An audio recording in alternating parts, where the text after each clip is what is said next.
Welcome to Black Box Beat, a weekly live show where we take a midweek market beat every Wednesday right after the market closes, presented by BlackBoxStocks.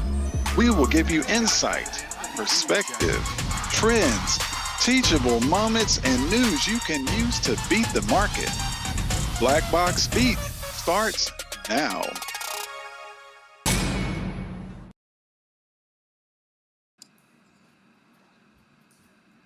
Yo, what's going on, everybody? Welcome to week 2 of Black Box Beat. Glad to have everyone here. I'm Kang. I'm Maria. And I'm Hells. Hells, you sure about that? I'm pretty sure. Are you sure you're not in hotel?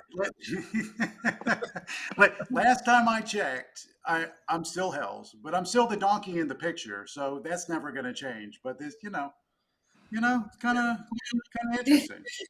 Yeah, to bring everybody up to speed. Pretty much since the last we had some very interesting feedback from the last show. Some of some of the members and some of the feedback apparently thought that we were all different. Apparently, I'm a paid actor, and Hells is a 2nd century BC pharaoh. Come on, Mummified pharaoh, right? Correct. Somebody, that little graphic there, somebody put that together and put it out there. Everybody knows how much I disdain individuals shorting the whole. So at the end of the day, not too bad. Not too upset about it. Yeah, apparently Maria's DMs was blowing up. A lot of thirsty folks out there. Yeah. Only nice DMs. Everyone was very respectful, which I appreciate. But it was definitely interesting. Yeah, look, it was definitely cool. At the end of the day, it's like for years people have been like, "What does Hells look like?" So I went from a hippie, long-haired hippie, to a dude that was 300 pounds, living in his parents' basement, sipping Dr. Pepper and eating bacon all day, to whatever else that their imaginations came up with. And ultimately, this is what I am. And I'll be honest with you, Kang and Maria, I have never been so happy to disappoint people in my entire life. What else I was going to tell you really quickly. Today in the room, people said that they thought you was like some hillbilly with a big beard. See, I'll just continue. I think I myself expected a little bit of a ponytail, at least a small ponytail. I don't know whether to call you Jethro or Imhotep. I'm digging the Imhotep thing, even though I don't know and I really don't understand it. I think I'm digging that a little bit.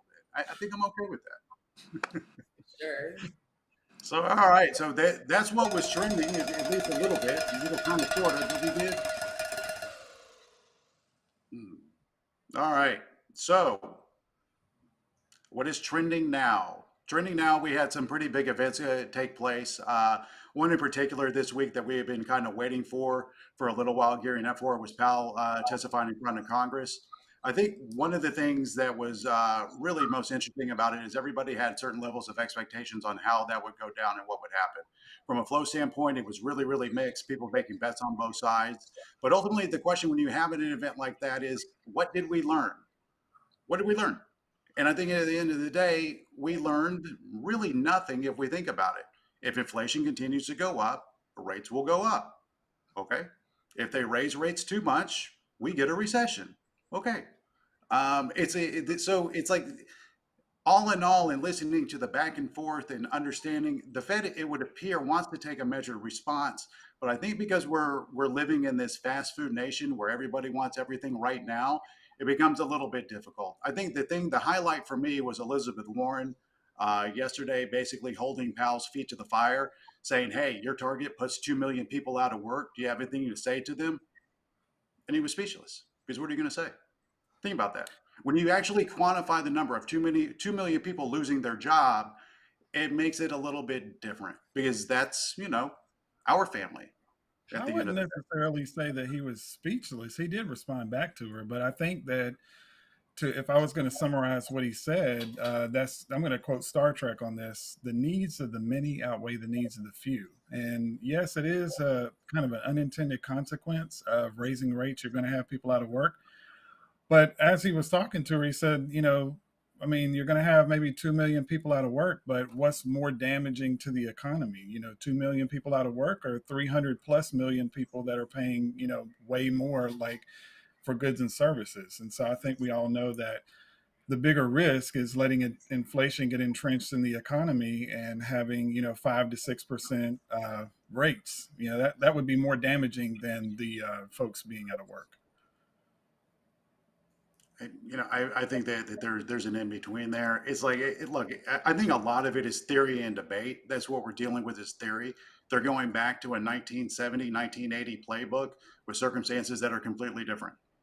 Ultimately, we'll find out at the end of the day what actually is needed. History has the ability to kind of say, hey, that was unnecessary, just like they should have raised rates a lot sooner than they did. They don't exactly have a track record of doing a good job of anything at this point, and I don't think anybody can necessarily dispute that. I agree with you there, Hells. I do agree. And I absolutely agree that they probably should have started raising rates a lot sooner than they actually did. And I think that's just compounding the issues that we're seeing now. Yeah, and speaking of which, not just the Fed, but I'm just pretty much going to be looking at all the stuff that we have coming up on the calendar. So we had, of course, we've now gotten Powell out the way. The big biggie is going to be the jobs report this Friday, average hourly earnings. I'm sure everyone's going to pay attention to. And then next week we have CPI, PPI, and then after that, on the 22nd, we've got the Fed meeting. So a lot of stuff coming up that could definitely move these markets. Agreed on the data front, right? We're still in that. I feel like it's a holding pattern. Like, okay, what's going to be said next? What news piece is coming out next? What data do we have now? And everyone is anxiously waiting on the edge of their seats for some kind of confirmation for direction. So I think we're still in that same kind of holding pattern where we really still just have to wait for big money to put their money to work. And until they do, it's very short-term plays and just a lot of patience sitting on the sidelines. Mm-hmm. Yeah, it's tough when you have these environments. It's like, what is it? Every other day, it's like, oh, we just need to get past this. We need to get past that. It's like this never-ending game of what landmine or hand grenade is going to be thrown into the mix next. I think ultimately the fact that the market kind of didn't really react to the fact that, him basically saying if inflation doesn't come down, rates have to move higher, right? So everybody understands that. I think the market reaction the past couple of days based on it, and even still with the data that came out today, some of these points, it's starting to appear that the market is pricing in just a little bit more than would appear by our ability to hold the 200 over and over and over again. And to be honest with you, I'm not seeing heavily bearish flow. So it's like it is. That takes us to the next segment of our program. Let's get right on into where that money is flowing. Where is that money flowing? Take it away, Imhotep. So here's what's cool. And this is going to be fun for everybody. What I want to talk about specifically is Microsoft here a little bit. We saw earlier in the week somebody come in just with a mega hammer on Microsoft, just absolutely waylaying, I believe it was 260 puts out to the 24th. They came in hot and heavy, and they kept on hammering. This is not normal flow when you see tens of millions of dollars being slapped in that short term on a name like that. There's a graphic right there. What was interesting, so one day they came in and just nailed a bunch of them. The following day, they came back in again, or several days later, they came back in again and hit them again. There was a massive debate that took place. Are they adding or are they flipping out? Are they adding or flipping out? There's only one way to be certain, okay? And that's to check OI the next day. So the OI the next day on this, they were running about 30,000 contracts. So they basically doubled down on those either yesterday or day before yesterday. Check OI this morning, 4,000 contracts left. They're off of that position. It's no longer a big put position for them anymore. So there's opportunities within a daily basis of being able to see examples like this. And you can easily get swayed to being like, oh, they're doubling down. Oh, they're coming out. If you don't know, you wait for OI. If you're super impatient, check the rest of the flow around it. Check to see if they're supporting flow, because that's one player doing one thing, not the entire market's view of Microsoft. That's how I see that kind of working out. And that actually flows right into what I'm going to talk about, Hellsbells. So you are looking at Microsoft bearish flow. I'm actually looking at what I'm going to call semi-bullish Microsoft flow. And we'll see here in just a second. They bought the June 2025 195 calls far in the money, and you'll see that OI jumped up, and they are still holding those calls. But I love that this is a great example of what we tell people every single day. You have to look at the whole picture, right? Is it possible that someone can be bearish in the short term and still be relatively bullish in the long term? So I think that oftentimes people get so stuck into saying, well, no, they bought puts, I've got to close out my position. No, not necessarily. If you bought those calls and you have 2 years of time on them, who cares what they're doing for the next 3 weeks? You've got 2 years worth of time. And I think this is a beautiful example of that. I love the time that they bought on it.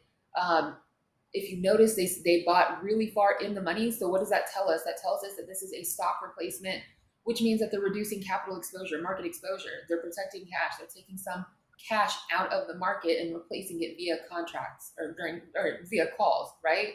So that is, although still bullish, they still want a piece they still want a piece of Microsoft. They're just not willing to risk as much. Or it's someone that wants the safety of being that far in the money. So I think, that again just kind of solidifies that this is a more risk averse type of environment. Are we trying to buy long positions? Yes, but we're doing it a lot more cautiously.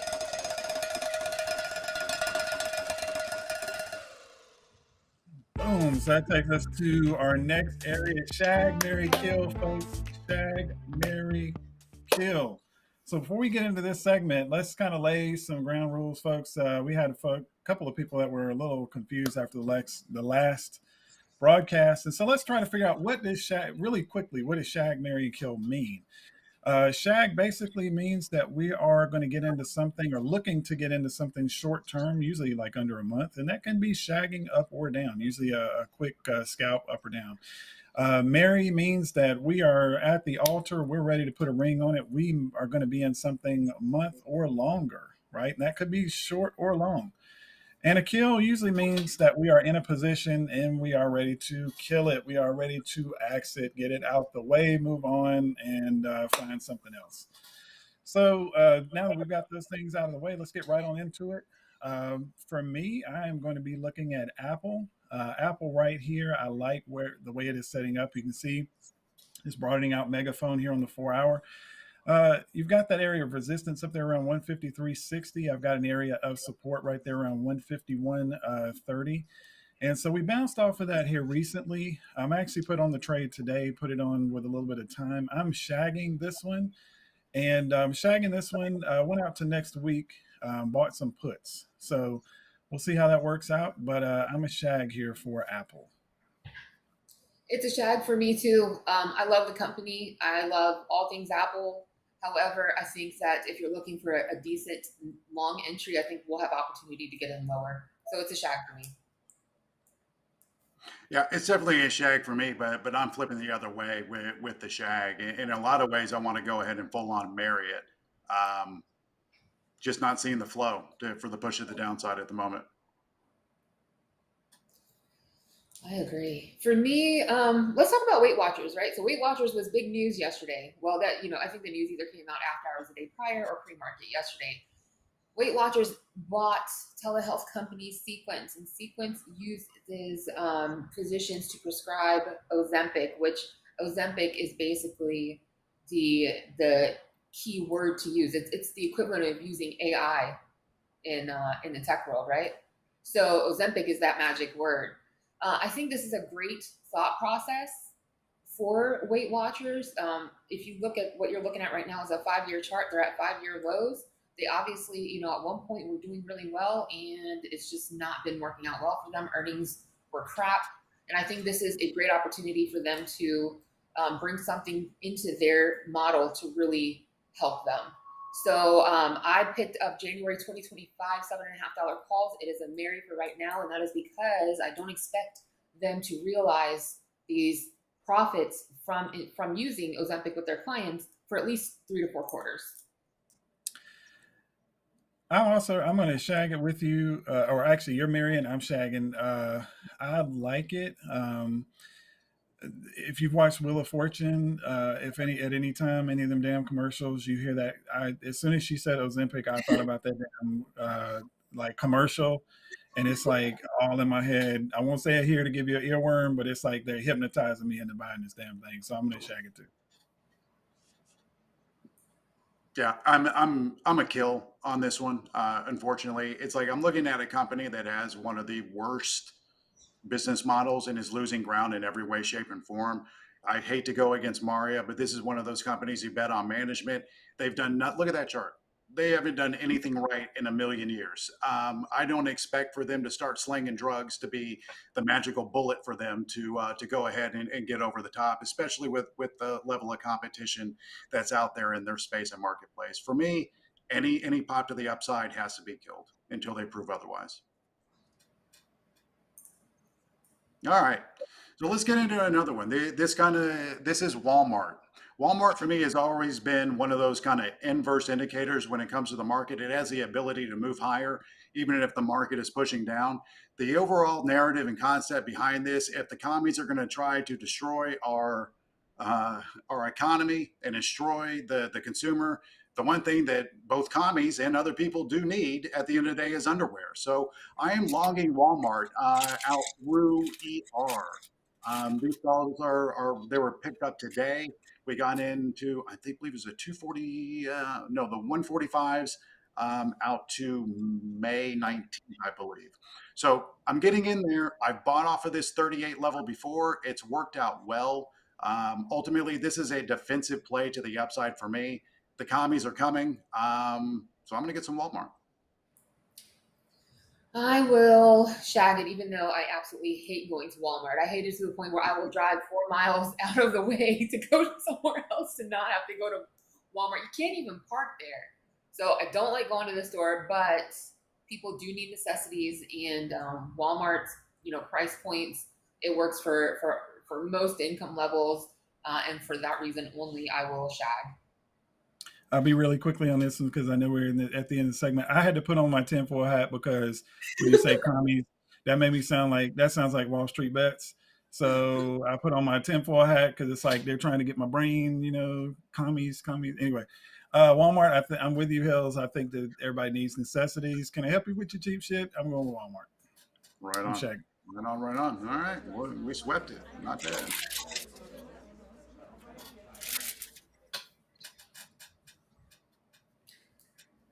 So we like to talk about what's going on in our rooms. What is the chat room chatter this week? What are you guys doing out there? Cash. And, look, everybody's got different trading styles. I think I hear a lot of people now, some people are trying to be like, I need to be in this, I need to be in that. And it's like, you know what?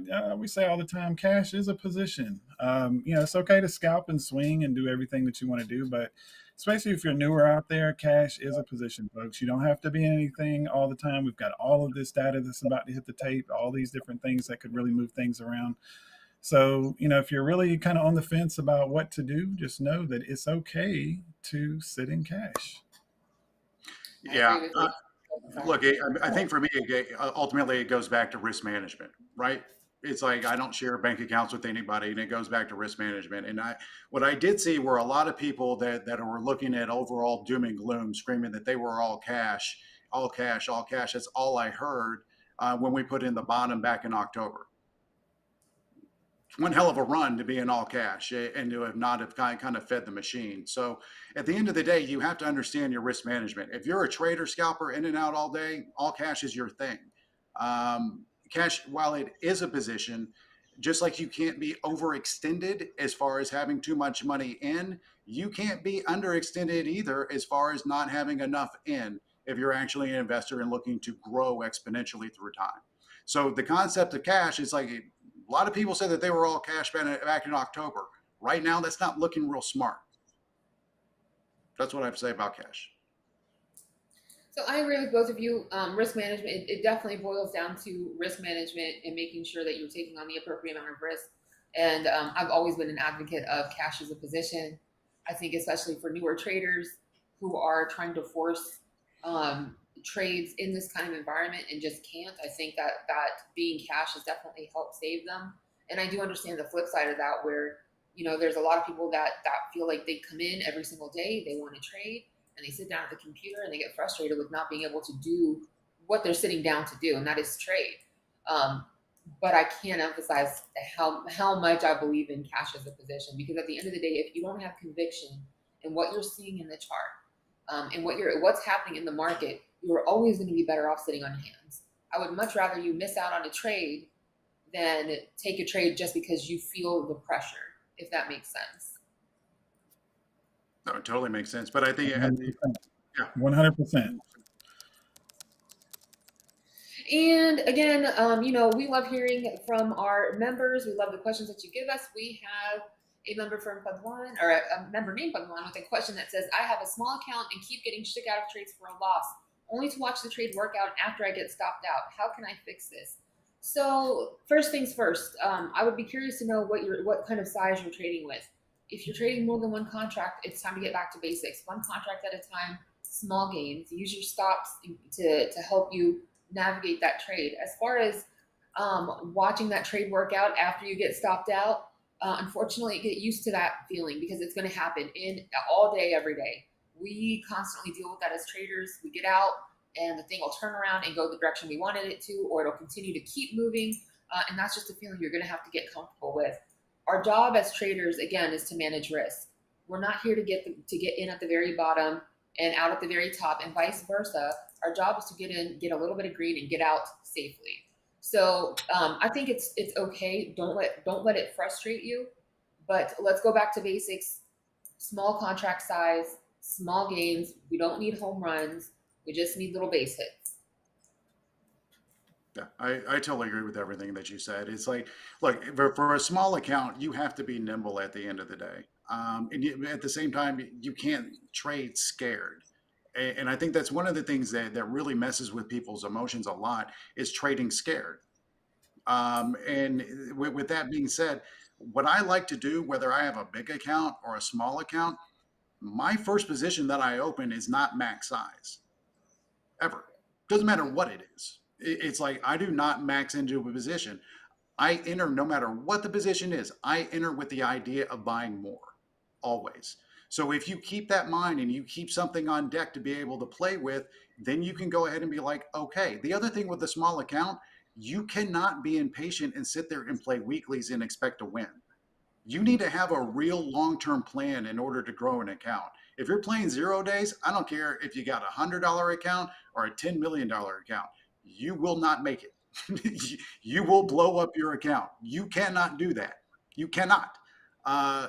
So ultimately, size down, be smart. And like I said last week, listen to Mario.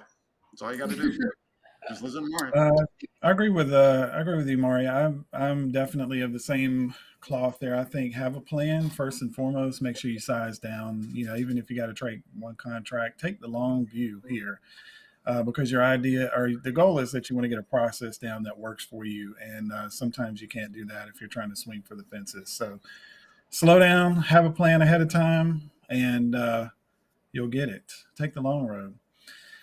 So, folks, we really value your questions. We want to make sure that we answer any questions that you guys have. We'd love to feature you on air. So, if you have a question for us that you'd like us to answer in one of our shows, please make sure to check out the bottom down there. Hit us up at BlackBoxBeat or excuse me, BlackBoxBeat at BlackBoxStocks.com. So shoot us an email and we'll get your question answered live. So let's get right on into the weekly winner wrap up. And for this one, we got it. It goes over to Jethro. Take it away, Jethro. All right. No. All right. So, yes, sir. Or last week we kicked off a big win with PLTR. That was my Mary Shag to the upside. Again, this goes back to some of the questions that were being asked. Number one, I bought longer term contracts out to April, first and foremost. Number two, I was patient and waiting for it to fill its gap from ER after putting together a pretty good ER. They also have AI components within their business mix. Okay, all these things are making sense. Once it filled that gap, it was time to hit it. We hit it. That was a 50% rider on PLTR with contracts still on, looking to buy the dip out to April. That play is kind of indicative at the end of the day of be patient, wait for your entry. especially if you have a smaller account. Look, we did 50% in 1 week with contracts out to April. Think about that. You don't have to sit there and play weeklies at the end of the day. You don't have to do that. Buy yourself time, have a plan. I waited for almost a week before I entered PLTR to get into this trade, and it's bang. We took the profits. Now I'm looking to add on to my overall position on this little dip that we had. We're going to go ahead and ride this thing back up here pretty soon. Nice job. I like it. Nice job. Congrats. Beautiful archery there. All right, so now what, guys? What are we doing? Do we dance now? Is this where we dance? We do fun? All right, folks, that concludes this week's edition of Black Box Beat. We're so glad that you joined us here. If you would like to, again, remember to submit those questions, BlackBoxBeat at BlackBoxStocks.com. Like and hit us up on YouTube. Subscribe so that you don't miss those notifications moving forward. And or hit us up at BlackBoxStocks on Twitter. Woo, need some water. Anyway, hopefully I had a good time. We were so glad to see y'all this time. Until next week, everybody. Stay green. Bye, guys. See you later.